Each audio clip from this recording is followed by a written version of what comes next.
Avem un motor de evacuare a apei din mașina de spălat cu rotor magnetic de 220 de volți.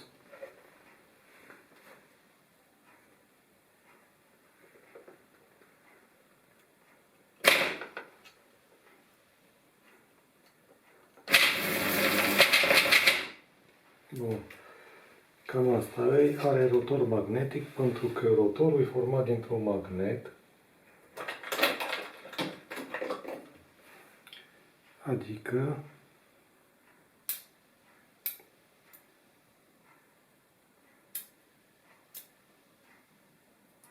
pe o parte are nord și pe o parte are sud.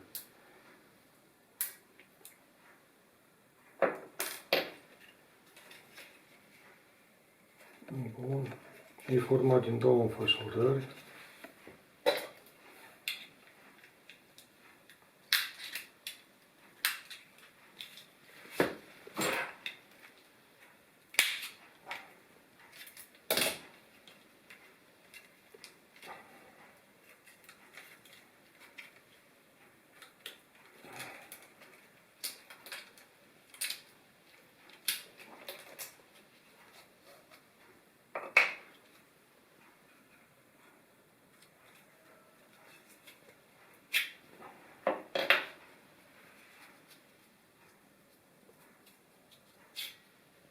Cam asta e.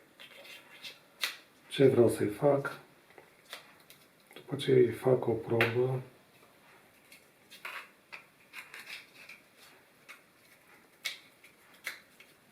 unde să văd cât scoate, să încerc să alimentez un modul de LED-uri de 12 volți.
Am făcut montajul ăsta.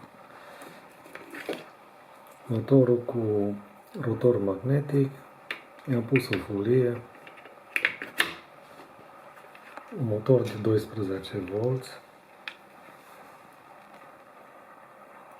și un sistem de ăsta LED, o plăcuță de 12 volți de iluminare. Am aici un alimentator ca să-i facem probă reglat pe 12V. La ieșirea de pe bobinele statorului am pus o punte redresare. Nu știu dacă focalizează. Da. Și să măsurăm odată cât are, după aia să facem niște probe.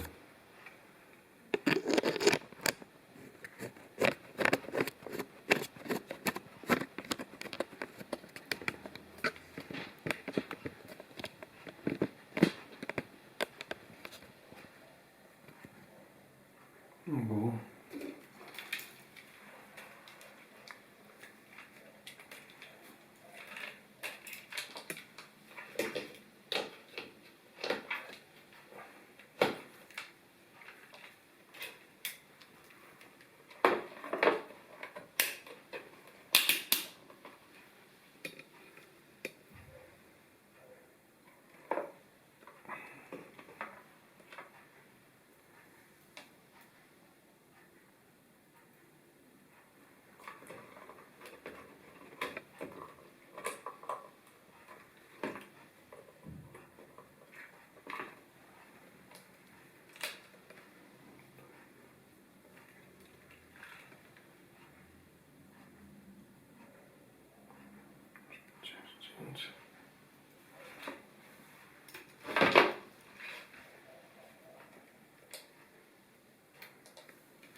Bun.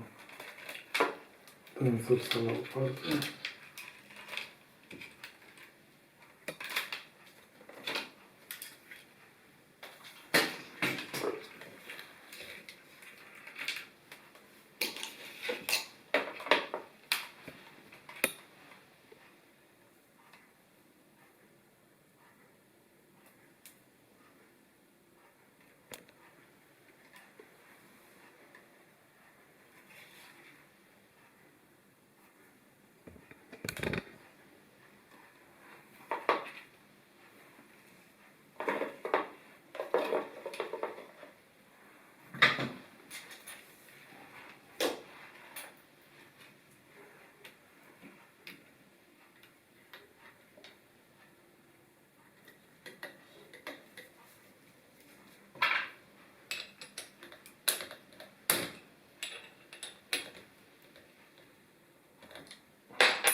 Deci concluzia e clară. Exact cum am zis, motorul cu magneți neodimp fixați pe rotor sau cu rotorul magnetic nu va face niciodată tensiune astfel încât să poată duce un alt motor, să alimenteze un alt motor. Asta e un motoraj mic de 12 V și nu-l poate rupe. Când îl conectezi în sarcină, scade tensiunea la 0, deci e aproape mică. Poate să ducă o placă de asta de iluminare de 12 V și cam atâta. Dacă îl pui în sarcină, nu scoate tensiunea necesară să ducă un motoraj care să învârtă un rotor cu magneți neodimp. Dacă îi învârți cu mâna, se învârt destul de greu, în sensul că îți trebuie un pic de forță. Nu se învârt ușor. Nu mai vorbesc la un alternator de mașină la care îi fixezi niște magneți mari neodim. Rotorul cu neodim abia se poate învârti de către un motor cu putere, zic eu, destul de mare, să aibă măcar 1,5 kW, 2,5. Nu mai vorbesc că înfășurările statorului unui alternator de mașină, cum îți calculate să scoată în jur de 14, 16, 18 V, în niciun caz 220 de V. Deci, chestia aia cu free energy de pe net sunt niște fake-uri făcute, nu știu cum le fac, cu fire pe dedesubt sau cu alte șmecherii, dar cam asta e concluzia. Mulțumesc!